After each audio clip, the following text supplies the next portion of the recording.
Good morning, class. My name is Miss Green, your biology teacher. Today, we are going to embark on an exciting journey through the diverse and fascinating world of biology. We'll be covering a range of topics, so let's get started.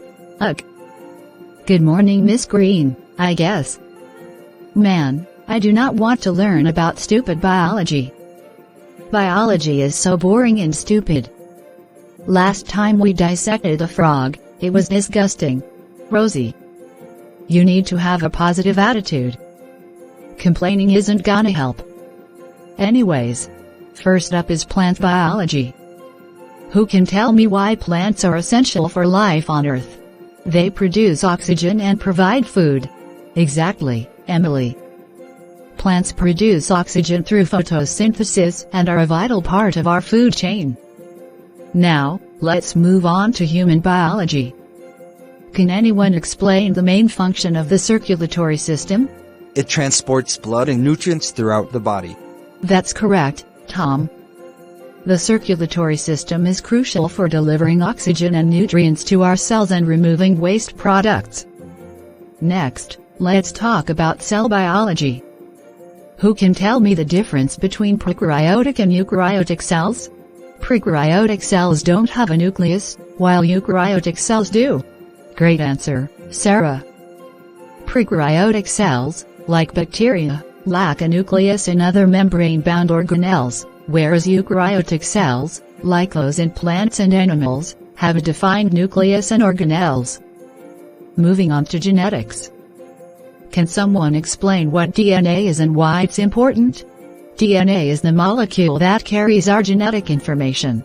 Exactly. DNA contains the instructions for building and maintaining an organism. It's like a blueprint for life. Now, let's discuss ecology. Why is biodiversity important for ecosystems? Biodiversity helps ecosystems be more resilient and productive. That's right, Tom. Biodiversity ensures that ecosystems can adapt to changes and continue to function effectively. Let's switch to microbiology. Who can tell me what microorganisms are? Microorganisms are tiny organisms like bacteria, viruses, and fungi. Correct, Sarah. Microorganisms play crucial roles in our health, environment, and many biological processes. Now, let's talk about evolution. Can someone explain what natural selection is? Natural selection is the process where organisms better adapted to their environment tend to survive and produce more offspring. Exactly, Emily. Natural selection is a key mechanism of evolution. Moving on to marine biology. What do we study in marine biology? Marine biology is the study of life in oceans and other marine environments. That's right. Marine biology explores the diverse life forms and ecosystems in our oceans. Now, let's discuss botany. What is the focus of botany? Botany is the study of plants, including their classification, physiology, and ecology. Correct, Sarah. Botany helps us understand plant life in great detail. Finally, let's talk about zoology. What does zoology examine? Zoology studies animals, their behaviors, physiology, classification, and distribution. Exactly, Emily. Zoology covers everything about animals. Each of these topics helps us understand the complex and interconnected web of life on Earth. If you have any questions or want to dive deeper into any of these subjects, feel free to ask. Well, at least we're talking about different things today. Rosie, stop talking and listen to the teacher.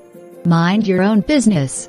Rosie and Sarah, that's enough. Stop talking and pay attention to the lesson. We have 5 more topics to cover. First, let's talk about the muscular system. Our body has 3 types of muscles: skeletal, smooth, and cardiac. Skeletal muscles are attached to our bones and help us move. Smooth muscles are found in our internal organs, like the stomach and intestines, and they work involuntarily. Cardiac muscles make up the heart and are responsible for pumping blood throughout our body. Can anyone tell me why it's important to have different types of muscles? Different muscles have specialized functions, right? Exactly, Emily. Each type of muscle has a unique role that is essential for our overall health and movement. Next, let's discuss the skeletal system. This system includes all the bones in our body, as well as the joints and cartilage.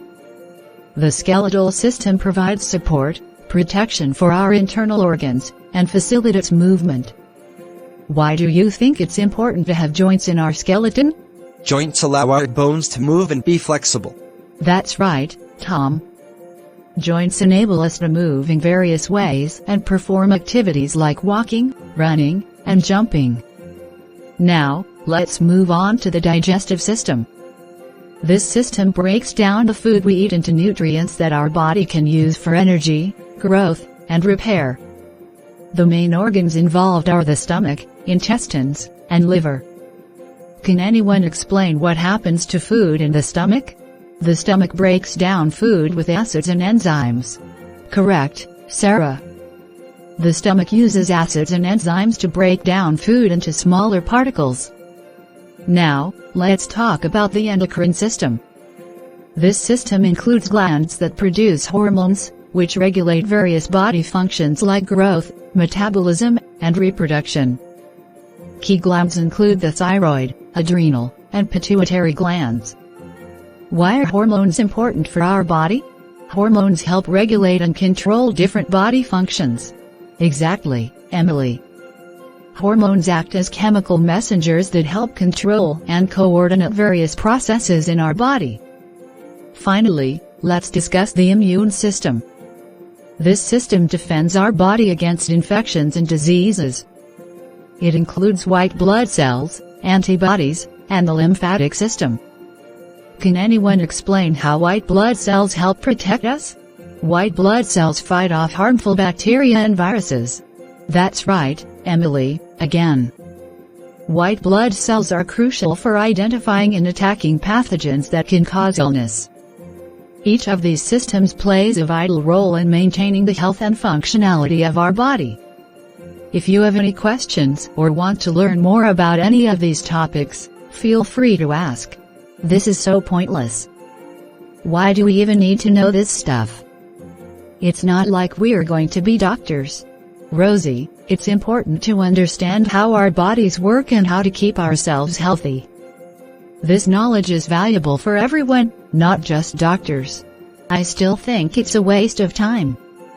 We should be learning something useful. Rosie, your attitude is not acceptable. Understanding biology helps us make informed decisions about our health and the world around us. Please pay attention and show some respect. Whatever. I don't see the point. Rosie, if you continue to disrupt the class, I'll have to send you to the principal's office. Oh no, not the principal's office. Like I care. That's it, Rosie. Please go to the principal's office right now. Fine, I'm going. This is so stupid. Rosie, I received a call from Miss Green about your behavior in biology class today. This is unacceptable. You were grounded for a week, no TV, no video games, no phone. But Mom, it's just boring biology stuff. It doesn't matter if you find it boring, Rosie. You need to be respectful and take your education seriously. Now go to your room and think about how you can do better. Fine.